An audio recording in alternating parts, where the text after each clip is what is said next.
lost my lines there. Over 30 million of us tuned in to see EastEnders' Dirty Den serve Angie with divorce papers back in 1986. That's a long time ago. But now the Queen of the Vic is the Queen of Denmark in a new production of Hamlet. Please welcome Anita Dobson.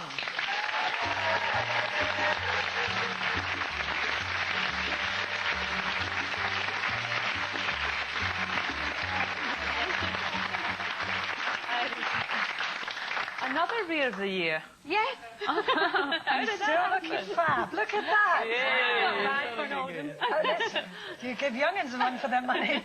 In 1986, I couldn't believe it when I was reading the notes. That's nearly 20 years ago. I know, it's shocking, isn't it? God. I mean, does it feel like that way to you? I mean, does it just feel dim and distant? I mean, that's another... Feels very dim and distant. Yeah. It feels like another life. It feels like if I ever see the clips, it feels like a sort of distant relative.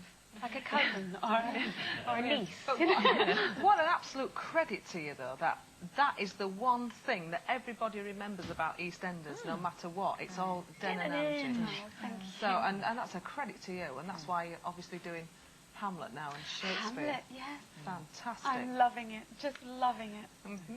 But I mean, it's a fairly difficult production, isn't it? The English touring theatre, and it's 16th century language, and, you know, it's the kind of kosher production. I mean, is that difficult to engage with a production when it's in a language that's so unfamiliar to us these days? Not really, because I did Shakespeare before EastEnders, so I'm not a stranger to it. Plus, when I was very little, my father gave me the complete works of Shakespeare, so I kind of have always had language in my life. My father loved words, the spoken word, and my mother used to sing, so I've got a bit of everything, which is nice. Do you know, I'm finding it really funny sitting here, because obviously it's the first time I've met you, and you just speak so beautifully to me. Oh, you're all right with me, love.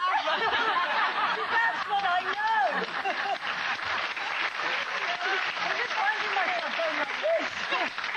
Great. Did you ever find that difficult? I mean, she was such a big character, wasn't she, Angie? And do you ever find it difficult crossing over into different characters and completely disregarding, I suppose, the character that you've played before? Not really. I think that's why I wanted to be an actress. I love the variety. I love the fact that you can be doing a Jacobean tragedy 1 minute and then a sort of a soap, a pantomime, Pinter. I think that's what's wonderful about it, and that's what keeps me buzzing. And of course, it actually only made up 3 years of your professional life, which is a blip, isn't it? It is a blip. It was a very large blip, but it is a blip. What do you think really made it have the lasting impact? I mean, I know at your heyday that you got something like 30 million viewers, which of course TV doesn't really get now, but I mean, do you think that's partly to do with why you had such a big impact? I think really we were very lucky in the early days that we had wonderful scripts. To me, which is why I love doing Hamlet, the script is the thing. I mean, we had great dialogue, and so it was all there. So if you get the right people to play with the right dialogue, then you should be home and dry. I know where I've gone wrong now. See, my dad bought me the Beano. Nothing wrong with the Beano. I went wrong there. That was it. He should have bought me Shakespeare. But I just think it's amazing. So the big wedding at the weekend, I don't know if you were watching them at all. No, I didn't even know she got married. Well, you must be the only person. I don't read the newspapers, I'm sorry. But you got married in 2002 after 15 years. I take it you didn't go for an all-pink extravaganza, no? I got married in scarlet. Oh, did you? Yes, I did. Yes, I thought I'd been the Scarlet Woman long enough, so I'd get married in it. Was it a big fandangle do, or was it quite quiet? No, it was very quiet. We got married in a registry office. We had to, of course. And we just had about 54 friends and family, very close. And it was all in a tiny little Italian restaurant. We crammed everybody in. And it was just like, if you close the door, it's like being in Italy. It was completely mad, but it was adorable. It was lovely. You were together for 15 years, weren't you? Did you not feel like you wanted to go up the aisle a bit sooner? Or? Well, I did, I suppose. We talked about it, but then Brian had to get divorced. And then time goes by, and then I'd be working, or he'd be working, or then you go off the idea, then he might go off the idea. And gradually time went by, and we sort of thought, well, we're quite happy as we are, and it didn't seem to be as important. And then later in life, we talked about it again, and I thought, well, I've done all the hard bit. You know, you go through them for better or worse. But I've done the hard bit. I want some good bits now. So I said, you know, I really think I'm ready to settle down. 2 weeks later, I was married. Oh, really? Yeah. And did it feel different? It did, and it does feel different, and I heartily recommend it. It's fantastic. Good.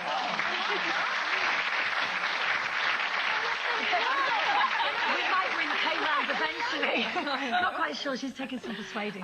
It's only been 11 years with us. We've got another 4 years to go. I'm nearly there. Yeah, nearly there. Fancy Go being for married, it. though. Fancy being married to Brian. We have to confess here, Anita, that Jane fancies your husband. I've done for many years. Really? Yeah. I'll tell him, he'll be thrilled. He will. No, he will. Yeah, right. He will. No, he will. As you get older, Well, Jane, yes, you've embarrassed yourself. Stop it now. Right, now listen. Anita, thanks very much for coming. But just to say, though, that you start on the 23rd of September in Oxford. It's an 8-week... yes, you better get rehearsing.